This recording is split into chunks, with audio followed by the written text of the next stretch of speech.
Ministério revoga a Ordem do Mérito Princesa Isabel. O Ministério dos Direitos Humanos revogou a Ordem do Mérito Princesa Isabel, que havia sido instituído pela gestão Jair Bolsonaro no final do ano passado, em reconhecimento às ações nessa área. Segundo o Ministério, homenagear a herdeira do trono imperial, uma mulher branca, pela luta na área dos direitos humanos, passa uma mensagem equivocada. No lugar da ordem foi criada pelo Ministério o prêmio de nome de Luiz Gama, negro abolicionista do século XIX. Não se trata de afirmar que uma pessoa branca não possa integrar a luta antirracista, mas de reafirmar o símbolo vital que envolve essa substituição, o reconhecimento de um homem negro abolicionista enquanto defensor dos direitos humanos, diz a secretária executiva do Ministério, Rita Oliveira. O prêmio em homenagem à princesa, que assinou a Lei Áurea em 1888, havia sido criado por Bolsonaro em 8 de dezembro do ano passado. A princesa Isabel é tradicionalmente uma figura exaltada pelos conservadores do Brasil, enquanto a esquerda cultiva privilegiar heróis como Zumbi e o próprio Luiz Gama. Antes de você falar, já vou dar minha pitada aqui. Eu entendo toda essa condição e também não entendo. Porque quantos prêmios, quantas homenagens instituídas à mulher com nome feminino existem? E se você substitui Princesa Isabel, qual a mulher negra que poderia estar nesse local? E não um homem. Não com nada contra o Luiz Gama, eu estou falando na questão da mulher. Se você acha que não é certo, que promove-se um outro mérito, cria-se uma outra homenagem, né? Amplia-se as homenagens e não substituir desta forma. Porque, na verdade, não a mulher branca, era princesa, ligada ao império. Não vamos discutir toda a formatação da época, senão a gente vai entrar numa discussão da história, né, Juliana, que tem muitas nuances. Mas eu observo pelo mérito feminino. Pelo mérito feminino. Nós acabamos de sair de março, gente. Nós acabamos de sair do mês internacional da mulher. E aí a gente inicia abril já tirando um título de uma mulher, que independente da situação, de uma mulher, de uma ação de uma mulher. Juliana, fica à vontade. Eu acho que tem aí dois caminhos, né? Primeiro, isso que você traz, que é um ponto de vista apropriado no sentido de a gente entender a visibilidade que precisa ser dada às mulheres brasileiras, principalmente aquelas que tiveram, em algum momento da história, o poder de decisão. A princesa Isabel foi preparada para ser, né? Era a princesa, a reinante presumida, né? Porque não tinha os dois filhos do imperador haviam falecido quando criança, e ela era a herdeira do trono e tinha que ser preparada como tal. Então, uma mulher muito inteligente, uma mulher humanista, mas que simbolizava e simboliza para todo o movimento negro, para todo... Foi a pessoa que permitiu, que fez a lei, mas que não ajudou a pensar a política pública para abrigar essa população no dia após. Então, isso talvez é o que gera tanta divergência entre o papel da princesa Isabel nesse momento específico. Porque todas as vezes que ela esteve regente no país, enquanto o imperador viajava, ela fez decisões importantes, né? A lei do ventre livre, foi avançando nas políticas de reconhecimento da população negra, mas em resposta à grande pressão e à grande luta anti-abolicionista, né? Olha, vamos... abolicionista, vamos acabar com a escravidão, então vamos...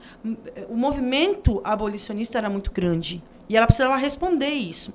E eu acho que ela foi corajosa quando ela assina esses documentos que talvez o imperador não fosse capaz de assinar. Não, se fosse capaz, já teria feito. Já teria feito durante todo o reinado. Então, eu acho que assim, existe o papel da mulher na decisão. E aí eu acho importante isso que você traz, da gente olhar ela como uma mulher de posição, uma mulher que foi à frente do seu tempo, que tentou, né, dentro das suas decisões, buscar a humanização, mas que estava num país ali em forte ebulição, onde você tinha uma classe conservadora, machista, extremamente forte, machista, e que, inclusive, fez um movimento, junto com os militares da época, pró-proclamação da República. ela, depois de todas essas medidas mais humanitárias, de pensar, né, um país assim mais de forma mais igual, o movimento cresceu contra a monarquia. Opa, seremos governados por uma mulher? Olha aí. Então, por isso que eu acho que é um lugar muito delicado. Eu acho que o Ministério ele acerta quando coloca nomes importantes como o de Luiz Gama numa ordem de reconhecimento pela luta que teve, é incontestável isso. Mas quando você traz essa questão da mulher, isso também me pega num lugar muito especial.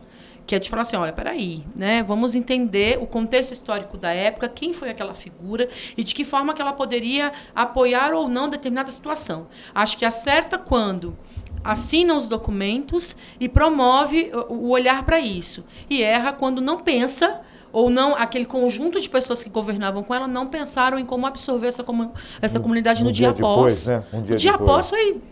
Abre-se as portas das senzalas e aí você está livre, mas eu vou para onde? Eu vou comer o quê? E aí você vê todos os contratos de vassalagem, né, acontecendo no país. Ou seja, não, você fica aqui, você é livre, mas você trabalha para mim, compra na minha venda, pode dormir aqui no meu quarto e eu vou fazer um desconto do seu pagamento por isso. Aí então, começa toda essa exploração. Exatamente. A gente está falando de quanto tempo de república? E quanto tempo a gente vê modelos como esse existindo no país? Então, acho que a discussão é mais séria, não é só pela troca do nome de uma ordem de mérito.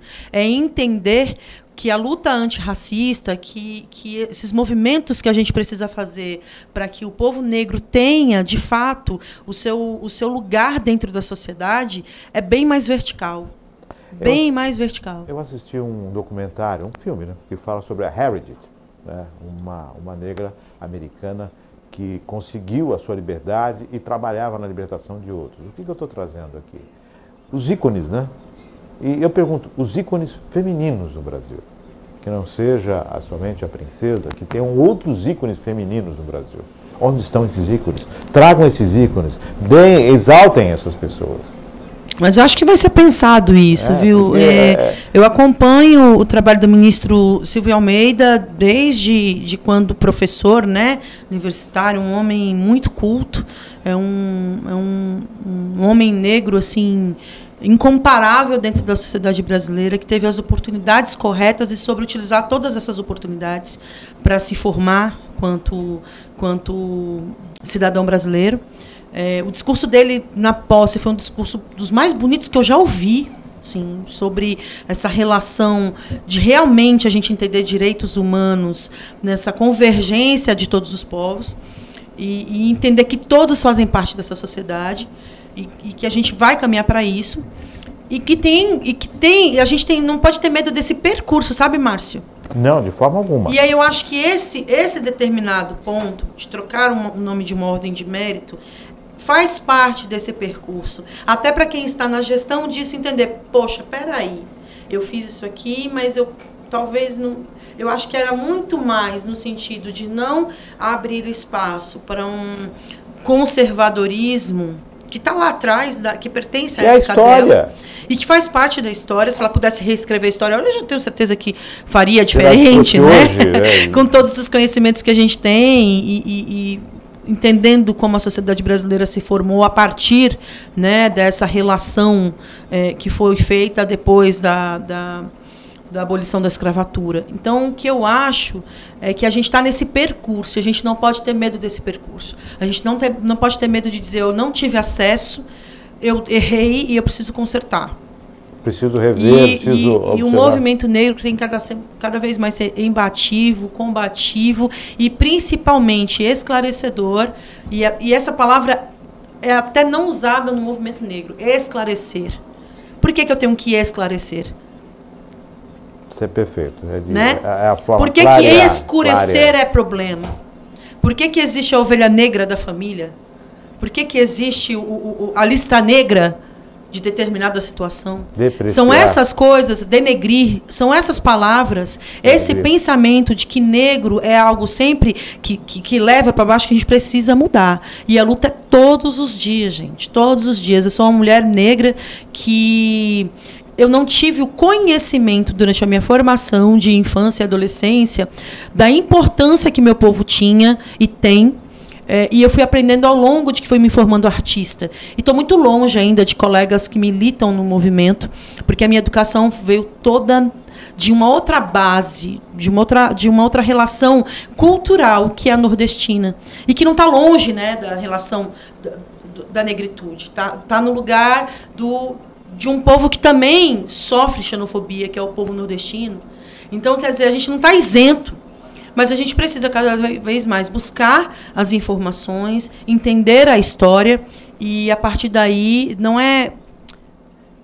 Eu tenho medo da palavra reparação, Márcio.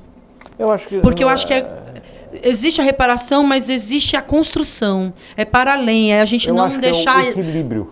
Exatamente. É o equilíbrio, não é reparar, é fazer o equilíbrio, ajustar. Realmente. Mas não fazer esquecer. Por isso que eu tenho medo de reparar por conta disso, porque dá a sensação de que você vai passar uma massa por cima e acabou. E ninguém precisa lembrar. E a gente precisa lembrar. A gente precisa refletir o que essa sociedade foi e é com a comunidade negra. Para que não se cometam os erros.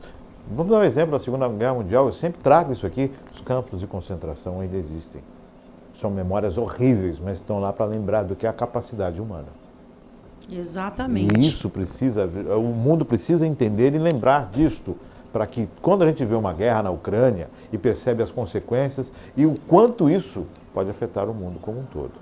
Então, e não vamos longe, né? O que aconteceu com o nosso povo Yanomami, o que vem acontecendo ao longo de sua história, não é uma questão de gestão X ou Y. É a invisibilidade dos povos originários desse país. Mas olham para a Amazônia e só veem a vegetação. A mata. O garimpo. Agora tem o garimpo, tem tudo isso que está lá. Mas que é o papo para a próxima matéria, né? Sempre.